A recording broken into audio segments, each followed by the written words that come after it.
Hello, everyone. This is Ed Brenniger, and welcome to the Eddy Network Podcasts. My guest today is Kat. I'm going to let her pronounce her Dutch name for you because my Dutch is very, very bad. And so even my pronunciation of Dutch names is really poor. So welcome, Kat. Tell us your name so we can hear that beautiful name that you have.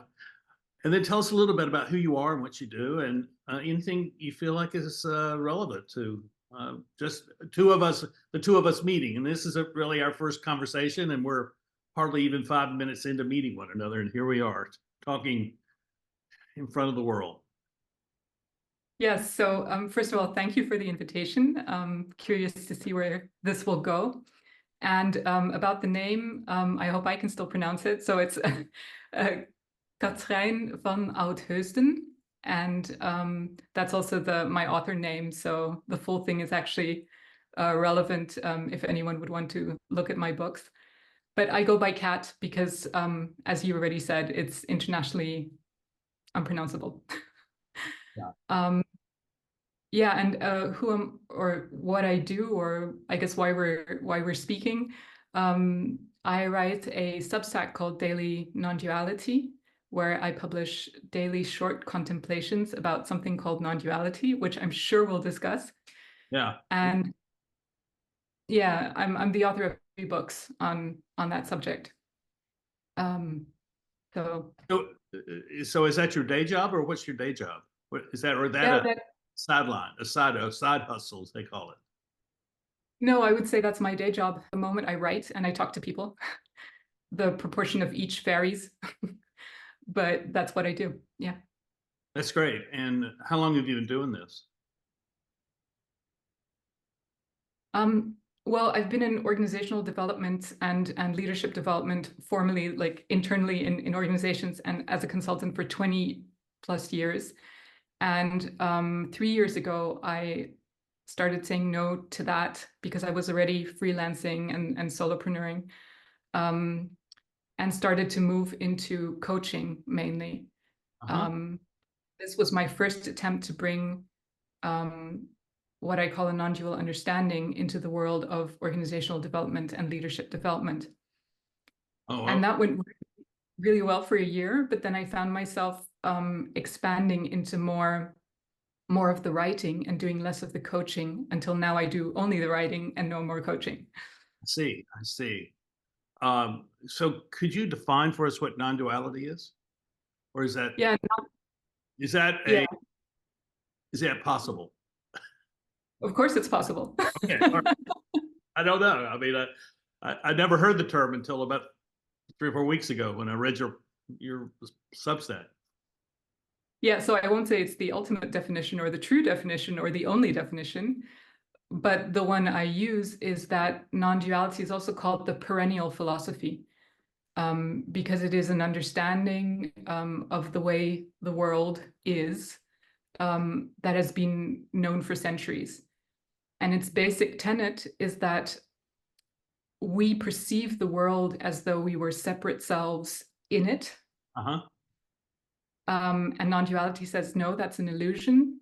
There is actually only oneness. So non-duality means not two.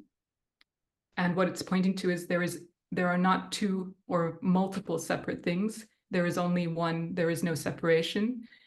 And there are things that look to us like objects and separate people, but there is actually no separation or division between them.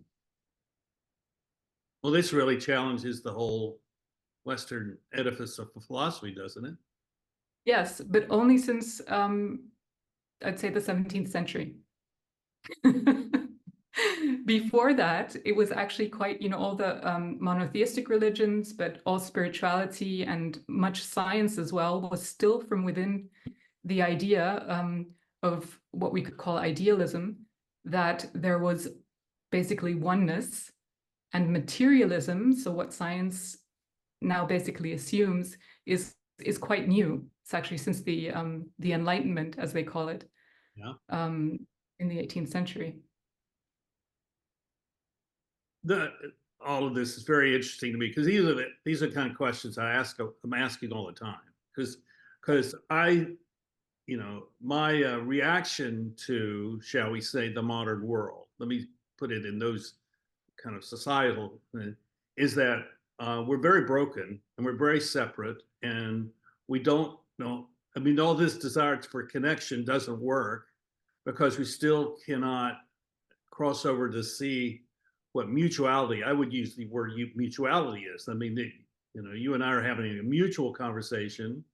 We're exchanging thoughts together, and we'll have a mutual effect upon one another because we're having, and that's different than kind of the tradition of the last 200 or 300 years, where the sharing of ideas is essentially kind of a sophisticated form of marketing. I'm projecting myself into the society for some purpose, whatever that may be.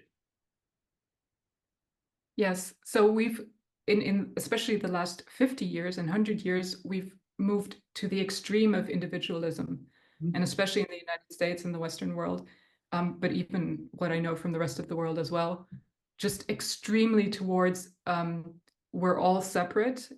We have our personal individual life to live, and all this now with self-care and put yourself first. And there's a reason why that is important. But what we all assume is that we are separate selves and disconnected first. And then, of course, we feel lonely and isolated. And we have to try to reestablish connection and try to build these bridges. And the interesting thing about non-duality is it says, sorry, we're mistaken. There is no disconnection. We're actually all connected. We just learned from the age of around 18 months to see separation and to believe that we are a separate person. And this causes this whole divide. Then culture adds on all this stuff that we need to get right as an individual. We have to live our lives, improve ourselves. This thing, what we're in control of and need to get right keeps increasing. And the burden of being an individual in society is just crazy at the moment. Yeah, I would agree with that.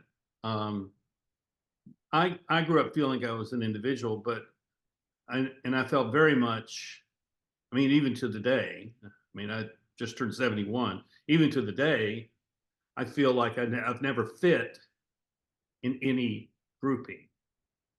I may be included in those groups, but I never fit into them. And I've always asked the question, why is this? And I enter into those groups to engage with them, to connect with them, to create relationships with them. But still, it's very difficult. And I was a consultant for 20 years and found that I called myself the intimate outsider, because I was always looking from the outside in, and it worked sometimes, but I would say 75% of the time it didn't work at all. Yeah, that's I recognize that. I had that for a long time as well. And with my international background, it felt even worse because I was operating in cultures where they expected me to be, just normal. And I felt even more like an outsider. But the interesting thing is that now we think that, being part of a group or multiple groups creates a sense of belonging. But actually that doesn't work, because the group defines itself by this is what we are, and therefore we are not the others. Yeah. So it distinguishes itself as a group by disconnecting from others. So belonging to a group actually increases your sense of disconnection instead of alleviating it. Yeah, I would agree with that, and I would describe it in terms of how we demand that we have labels that describe who we are. Yeah. And I reject all those labels. So when people say, "Well, who are you? What do you do?" I say, "I'm just a leadership guy." That's all I will say. And so, or if they want to know what my politics is, they often say, well, "Are you a Republican? Or are you a Democrat?" I'm here in the U.S. And are you a liberal? Or are you a conservative? Are you a leftist or hard right? And I say, no, I'm a pre-modern post-Marxist. That's what I describe, which is really said to confuse people, because those things don't really exist anymore. Right. But that's why I say it. Yeah. And the interesting thing is that so the basic label that we all get, we all receive this label as children, is that we're separate selves. Even that's the first label. Even that one is unnecessary. Not in the sense of that it shouldn't exist or that we should not have an identity at all, but that this is part of our cultural conditioning and part of our conditioning as humans. So sometimes when I speak about, the illusion of the separate self, or that that these are like, it's like a cage of identity that we're stuck in due to how we're culturally conditioned, people think, oh, I'm not supposed to have a self. How's that supposed to work? We'll just be, we can't exist or we can't interact if we don't have selves. But non-duality doesn't say you're not allowed to have a self. It just says that we can see that this is a construct. Yeah. So like any of your labels that you were just mentioning, even the idea of being a person, a separate self, is a construct that when it's seen that's just an extra label, we are free from, the limitations of it. So what do we do about language in terms of how we communicate with one another? If we, as I seek to reject these labels, and we see that there are all these concepts, these constructed ideas that are meant to make differentiation in our language and in our knowledge and in how we operate and how we meet one another. So how does this new non-duality deal with the issues of language and communication? Well, I can only speak from how I noticed that, and that Okay. is that there's less rigidity around it. I mean, language is something extremely helpful, and the labels, even though we just discussed how they're unhelpful, are also what makes us able to communicate. So, from the non-dual perspective, we live in a world of duality, and that is unavoidable. But there's a difference between living in a world of duality and not realizing that the actual essence is one. Yeah. So unknowingly living in duality, or knowingly living in duality, and being able, for example, to play with language, to play with labels, to play with distinctions without taking them so seriously.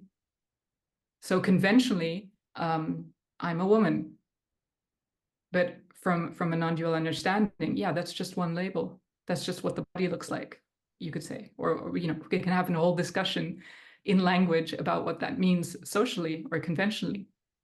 But the non-dual perspective allows much more space around these concepts. So if we were to track all of this conversation, this communication, this constructed conversation, let's call it, over centuries, we would end up with a history of how this duality has functioned, and that would become the rationale for its continuance. That's what I'm assuming. Am I right about that? I'm not sure what you mean by rationale for continuance. Well, what I find, I found this particularly true in my consulting work, is that there was this resistance to change, the resistance to seeing things different. So that, I mean, one way of saying this is we see ourselves as separate entities, um, in a very atomistic, using that word, atomistic type of world. When the world is really holistic and everything is connected together already, and so we have to look at all this history of that language of particularism, which is another way of talking about it, in such a way that we are able to move into something more universal or more connected, whatever that may be. You probably have the language to describe this better than what I'm trying to do here. Well, that's one way. It would be a very mental, intellectual way to go about it. And the interesting thing is that we don't have to do that. It's kind of like there are traditions or movements where we try to look at all our limiting beliefs and undo them. Or we're going to look at all the labels and all the distinctions and the whole history of language and try to undo that or deconstruct that. I mean, philosophers have been doing that for centuries as well. Right. It's very hard work, lots of concepts to deconstruct. Non-duality actually has a direct path. And this direct path is about looking at our direct experience in a new way. So only from direct experience, without referencing this whole history and, constructed, conditioned language and beliefs. Now the question is that even possible? Because we're stuck, right, in our minds. We're stuck in this belief set. The opening of non-duality says that no, you're not. That's what it feels like, because we're so used to only using the mind to interpret and deal with reality. Non-duality says, no, we are always more than that. We're always aware of whatever is going on. And if we can look at reality in a new way so from this position of awareness and not from referencing the mind, we open ourselves up to actually recognition of the non-dual directly in indirect experience. So this sounds really abstract. This is very simple in the sense, for example, reference the belief that you are in your separate body, that you're inside what we call this physical organism. And if you would just look at your direct experience without this belief, you can find no proof that you are inside the body. Well, you're provoking me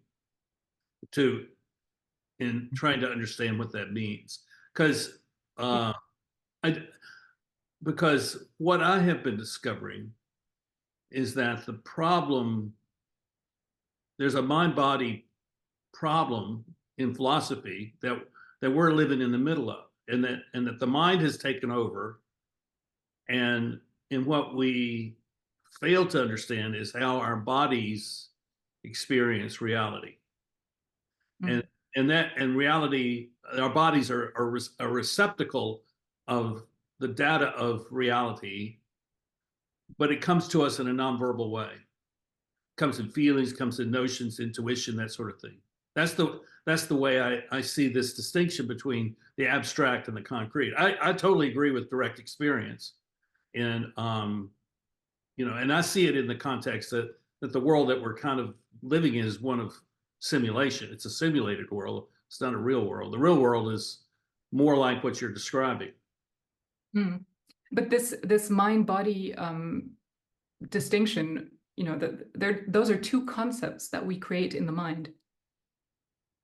Well, you do it because, I do it because it is a way to make sense of what I experience, my direct experience. That's the way I would articulate that. Right. And non-duality has different ways of inquiring into direct experience, which show that both mind and body are constructs appearing in what we really are. So even, first we create the construct of body and mind, and then we need to bridge the two, right? We have to kind of glue them back together, which creates this whole problem. The non-dual perspective is all of these concepts. The body is also a concept. The mind, you can't find a mind. You can find the idea of a mind. It's the same with the body. You can't actually find a body. What we find are different impressions, sensations, perceptions that we have learned to call body. Well, I'm not willing to go there, because I think there is some reality to the body. I'm not talking about the conceptualization of the body. That's a word.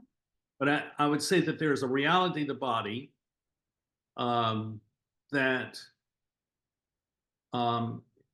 is outside of our consciousness, and we do not understand all that is taking place within us because we choose to think it's all about cognitive access to the body, or even some kind of spiritual access to the body. But I think there's a lot more going on than simply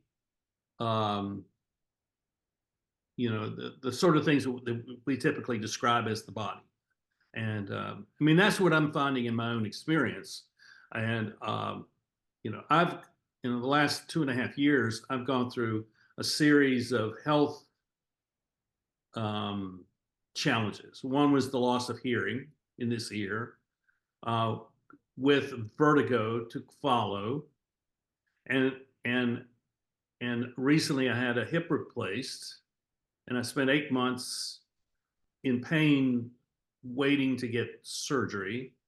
And with that came a issue with the back or the pelvic region, or something which causes my legs to go numb when I'm standing up. Mm. I'm having to address that beyond what is conceptual, because what I find is that the answers on the internet for all those things are inadequate. So I'm saying that the conceptual is inadequate for describing all that direct experience gives to us, but it's real. I mean, I would say it's a real experience, whatever language you apply to that. Yeah, and I'm not in any way saying that the body isn't real, or that these perceptions and sensations aren't real. They're very real. All of the things you describe, this is actual sensation that is occurring. You stub your toe, that is a very real pain. However, the construct that this is something that we are inside of and that is separate from the rest of reality, that is a construct. And it's actually easier, or we deal with these sensations and perceptions in a more direct way when we are able to remove the concept, or stop believing so strongly in the concept of body, because then there is just the pure sensation. And there's when you feel a sensation like, okay, a numbness in your legs, then there is the whole conditioning. Okay, these are my legs. What does that mean? I need to figure out how to solve this.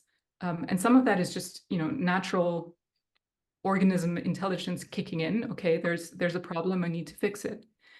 But the additional conceptual stuff, as you're saying, I think also we're saying the similar things in different ways. Oh no, what's wrong with me? What did I do wrong? What's wrong with my body? I must, I have to think my way out of this, conceptualize my way out of this. That's unnecessary. That's added. It's only necessary because I have to communicate with medical people. Yeah, so then it's useful. in that sense. And I do not, I do think, I mean, this is how I think about this. I do think that all these things that happen in my body is reality happening to me. This is not my body doing this. It's something much larger. And I feel very much connected to reality. And what I have found in my work is that, and I think this is a phrase that you and I can talk about, is that people want to think that the only reality that exists is that which they perceive to exist. And that perception of reality is really a false reality. Because it doesn't take in this sense of wholeness. It's a sense of this part, it's a part of something, but they don't know what that part it's a part of. They don't know what it is a part of, and therefore they don't know how large that world of reality is. Yeah, and that, exactly, that's it starts, or it doesn't start with, but part of that is the idea that this physical body is a separate entity in a material world. And so, then somehow we start to believe that this is a system. We still, we can still follow if we say, okay, the human organism is a system, but somehow we feel that it's cut off from the rest of the system, that we can kind of, create a little bubble of autonomy. And if you look at it from a connected systems perspective, that doesn't make any sense, because where is the border between in here and out there? Or where does my body end and the rest of the world begin? So we're so used to thinking of bodies and the person inside the body, and then that being a separate entity that I can somehow control and keep separate from the rest of the world. So how does non-duality deal with the question of perception? Because I think that's a major topic in the world of philosophy, and I find it constantly being referenced by people who are in the world where they're focused on consciousness as kind of their theme or thematic of life, and so perception becomes really important. So how does non-duality deal with human perception? Well, there are different ways of explaining this depending on what non-duality we're talking about, because there are the traditional versions, you know, where and in ancient Hinduism and beginning of Buddhism, they would have said, well, this is a dream, right? And the one consciousness is dreaming up 8 billion subjective perceptions. There's the modern version of non-duality that is actually supported by neuroscience, recent findings, where we'd say, well, yes, this is still one mind, one consciousness, but the experience is 8 billion local experiences, like whirlpools in a stream. So Right. one dimensional stream of consciousness or mind or awareness, depending on what word you want to use for something that's unnameable. And it feels like 8 billion local separate experiences, because consciousness sort of folds in on itself and creates the illusion of separation in a locality. It's a very technical way of describing the same thing, of this one dreamer dreaming up 8 billion separate experiences. So there are different ways of talking about that, but I'm less interested in the philosophical or the abstract explanations of this, and more in the, okay, so what does that mean for my daily life, and how can I see this, and how does this free, you know, or create less pain and suffering and more joy and freedom in the world? So let's get into that, because I'm interested in that, because I think people get lost in their heads because they don't have those answers that you're about to give us. Or Well, at least your thoughts about that. And they may be an answer for some people. And so how do we transition from the abstract into the concrete, into the direct experience, and actually make decisions about how we live our lives every day? Well, most people, meanwhile, they've realized in some way that what they believe and the thoughts they have determine how they experience the world. So, you know, if we believe we'll never be successful, so this whole mindset work and you know, changing limiting beliefs and stuff. Meanwhile, we've kind of caught on that this could be true, and that many things we learn from our past, and these are just part of our story that we carry with us. Some of it helpful, some of it unhelpful. And non-duality helps us look at the fact that the whole thing, the whole story, the good parts, the bad parts, the limiting parts, the expansive parts, are all story and all constructed overlay, a filter on top of just reality. And this limits us, even if it's a positive limitation. Doesn't make sense to the mind, but suppose I think I'm you know, extremely artistic.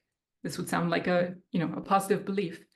But by believing this about myself, I'm saying, okay, you know, maybe follow-up beliefs, I need to do something creative and artistic, or that means I'm not technical.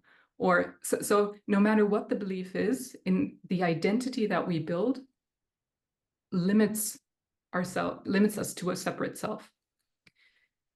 And just when we start to notice that we are not that psychology, we are not this identity, but we are that which is aware of the psychology. That allows things to start to expand, because I slowly start to see that what I call me is actually just a set of beliefs coming and going in my experience. Yes, I totally agree with you, and I would put this little package of thought and put it Yeah. inside of the experience of change, Mm, because and that has been a major topic of what I deal with people, um, and so what I see you saying is that if we see this whole holistic self, and we use that word, it's a holistic self in the midst of the world, then we are really free to change and to go through transitions, um, that before we would have been very resistant to, or would never have entertained the thought that I could be different than I am.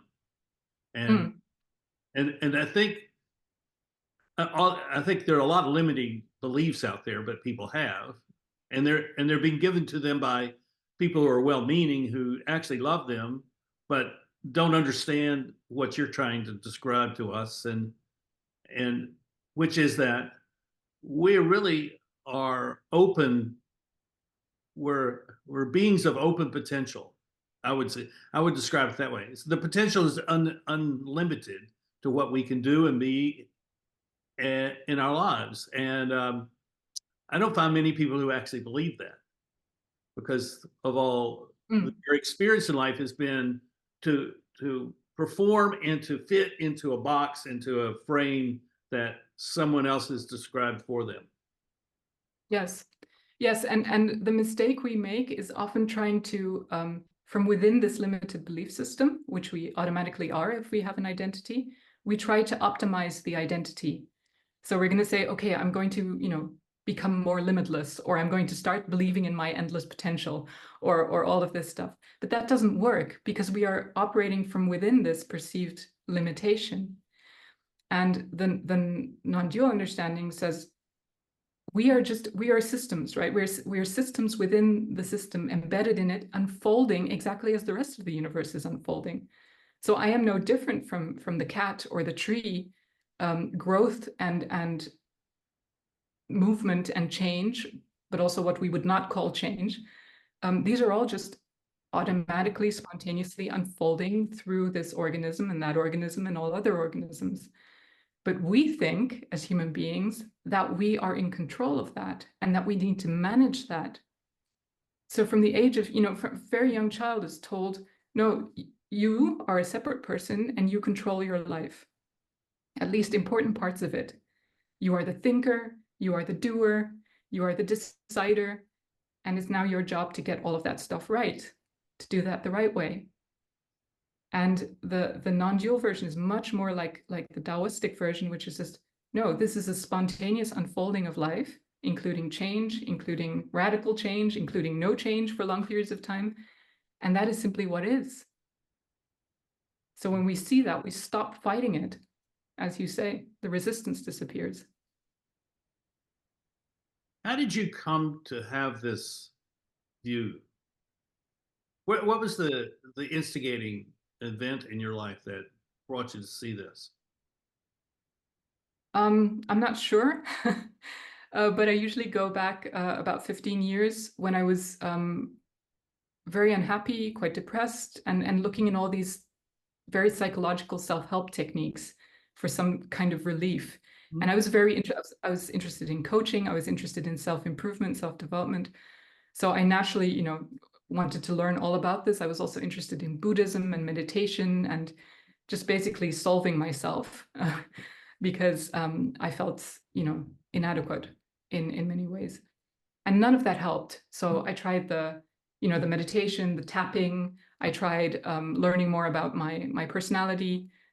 All these different things we're told, or the things we hear about, working with emotions, therapy, various things. And at some point, I just discovered more and more of what was apparently non-duality in various versions.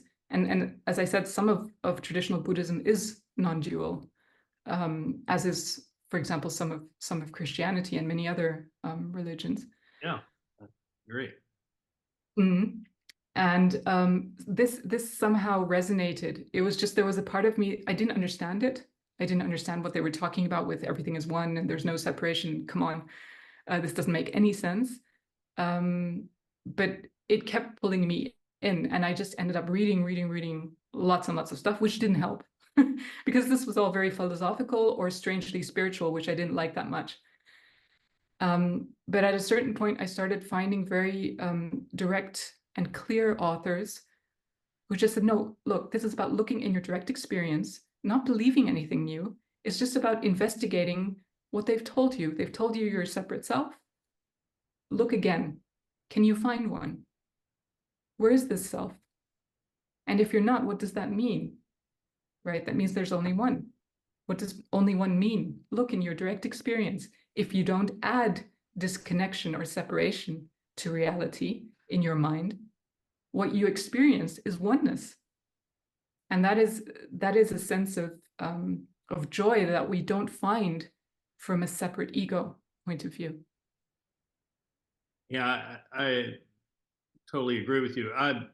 Oh, you probably don't know this, I'm a retired Presbyterian minister. Okay. And when I went off to seminary, that structure that you have described, this conceptual structure, is very prominent in institutional religion. And so I go to seminary and they say, well, what is God calling you to do? And my response was, God's calling me kicking and screaming into the church. Because I did not find that the structure was matched what I saw in the scripture, which was far more this, I would call it more of like a community of people in relationship with one another who share a common faith, and they shared a common concern for one another, and that they would care for one another. But what I found was that, and you can look at the book of Acts, and you see almost from the beginning, they began creating an institutional structure to the church. And a lot of Paul's writings was addressing the institutional problems of that local church. And so I still became an ordained minister, still worked in churches, but found pretty quickly that I didn't fit there. There's another thing of fitting, because the expectations was, well, you're going to be here to support us in staying the same. Yeah. But what I discovered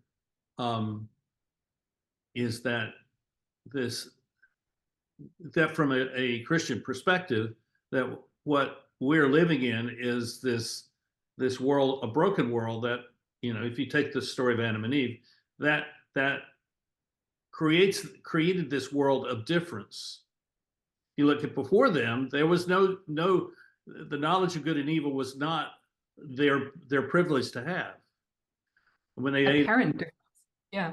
And so now so that the knowledge of good and evil is really the knowledge of difference and of distinction. And it's the idea that really was kind of the core idea of the Enlightenment, that we have the ability to make decisions and capture all of knowledge and be in control of it.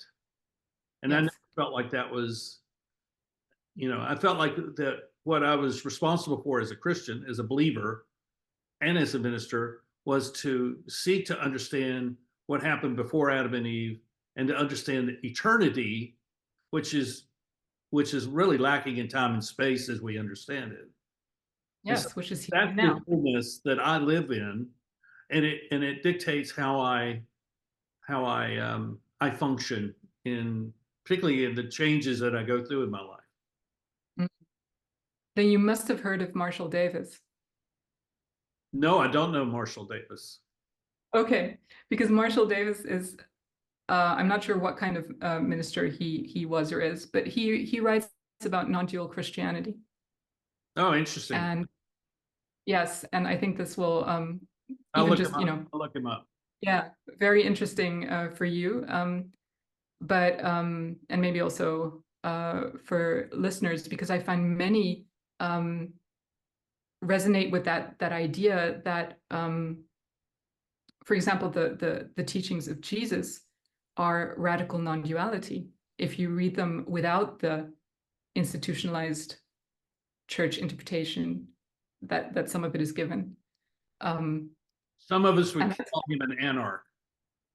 Not an anarchist, but an anarch, meaning he lives within the system, but is not beholden to the system. He is separately from the system, and so he can live more holistically. I mean, that's sort of what an anarch is. And I mean, that teaching was there is only oneness, and it is here and now, and it is only through our belief in separation and selfishness or ego that we are, keeping ourselves from seeing that and living that.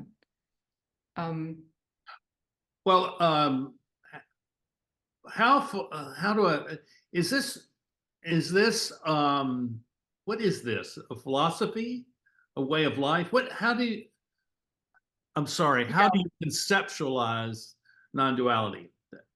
I know I'm asking you to be contradictory in what I'm asking you to be contradictory in what you believe, and so that we can understand it better.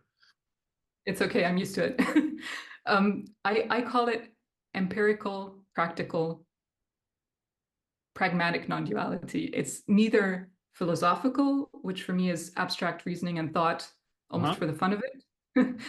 And it's not spiritual in the sense of this is a belief system, where you're asked to believe certain things and then see what it does in your life. So this is very almost, it's empiricism. It's direct investigation, but with a point, not just because you're David Hume and you were bored and you started looking at reality the way it is, but because it frees us if we really see these things, not because you believe them, not because I write them or talk about them or anyone else does, but because you're interested in discovering your own truth concerning these matters, and you're willing to investigate. That's what I'm interested in. And only to people who are interested. I'm not interested in conversion or Well, be interested in conversion is to be contradictory to what you believe, which is everybody's already there. It's I really appreciate this a lot. I like this a lot, and it feels like it seems like I perceive it to be the logical extension of the failure of the Enlightenment project to be able to reduce everything down to its essence. And that is the logical response to that, which is to look at the world holistically, with a W, holistically rather than holistically, and that this is an emerging way of thinking, and non-duality is just one form of this. There are other forms of this kind of holistic thinking that I've encountered. A lot of the people who I've learned are products of kind of indigenous consciousness culture. Also see this in the same way, and as I'm trying to articulate what I'm seeing, I'll just give you this as a kind of I see that reality exists, period. That consciousness is the nonverbal language of reality, and that it's how we communicate with one another and with computers and platforms and light things and kitchens, and in the material world we communicate with through this nonverbal consciousness. Relationships is really the mechanism for reality, and it's not human relationships, it's the relationship between us and all things, and that's kind of the way I've summarized the way I'm looking at this, and the way I'm taking that to this is the platform, or the ground, I don't like the word, but the ground for understanding who we are as human beings, because I do think we have to figure that out, and I do think we have to change that perception, because where we are is disastrous for humanity. I mean, the fact that you can have 1% of the world's population who controls 3/4 of the world's wealth, who also believe that humanity is a scourge on the earth and should be eradicated. I mean, that's really a sad place to be, and it's not sustainable, obviously. So so let me ask you one more question, and then you can tell me about how we can find you. I like to ask people that come on the podcast, where do they find hope for the future? Because we really not talk about the future. I think we've just basically said it exists. But there is a future, because we are trapped in time, and we're in some kind of developmental phase in the history of the world. So where do you find hope for the future? What does that mean to you? Well, I disagree that we're trapped in time. Doris, all Time right. is, yeah, so time is another construct that we add to reality. Okay, all right. And another way of